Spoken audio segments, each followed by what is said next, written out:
but he's nice to me. These were the words that uh, my stepdaughter Ava was telling me about her dad. We were talking about responsibility last night. Every other weekend she goes to her dad's, and you know, whether or not it's her weekend with her dad or not, we always have talks about what's right and what's wrong, morality, responsibility, things like that. And we were talking about, the basics of life, hygiene, uh, you know, remembering your homework and things like that. And there's just something about this particular deal with her that she's very forgetful and makes excuses galore. And I asked her, what is it about that weekend, or what is it about being in that home that is so appealing? And her response is, after we talk about all the bad things and the critiques and whatnot, she says, but he's nice to me. When he's going to go to the store, he asks me if I need anything. And, literally, they when she goes over there, they serve her and treat her like she's a queen. She doesn't even have to leave her bed. They bring everything to her. So anyway, I woke up early this morning, did some work, started at 4 o'clock in the morning, and finished, took a shower, started thinking about how how deceptive that is. But he's nice to me. Everything else is wrong. There's toxicity all over the place. There's irresponsibility. There's immaturity. There isn't accountability. There isn't anything good there. But he's nice to me. And that phrase began to ring. It was ringing really hard with me.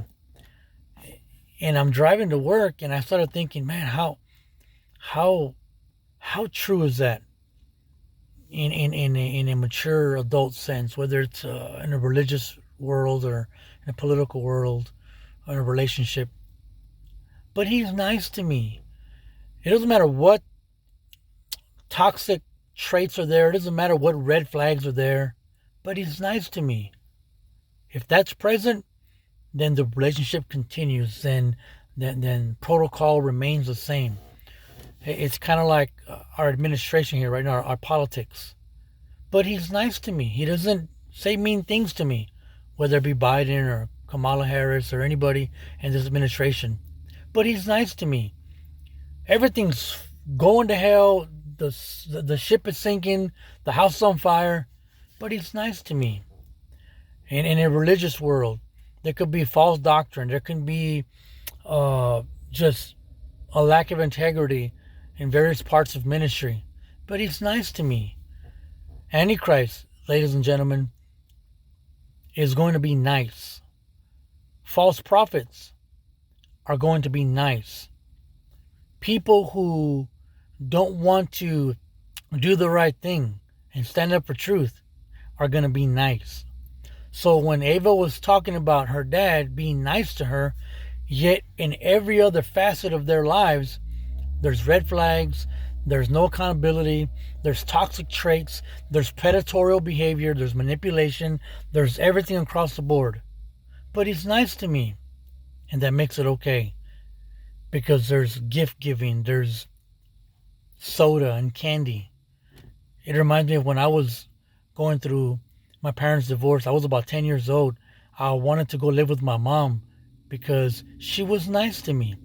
She gave me everything I wanted. And I ended up turning into a brat and becoming the absolute worst that I could ever be. But he's nice to me is exactly the words. But he's nice to me is exactly what you and I are going to feel when deception is present. So be careful with that phrase. Be careful with the mentality.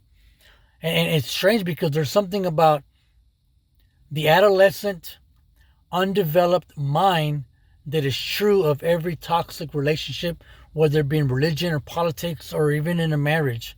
But he's nice to me. If that's present, but everything else is wrong, believe me, there's deception present and everything else is falling apart. But he's nice to me.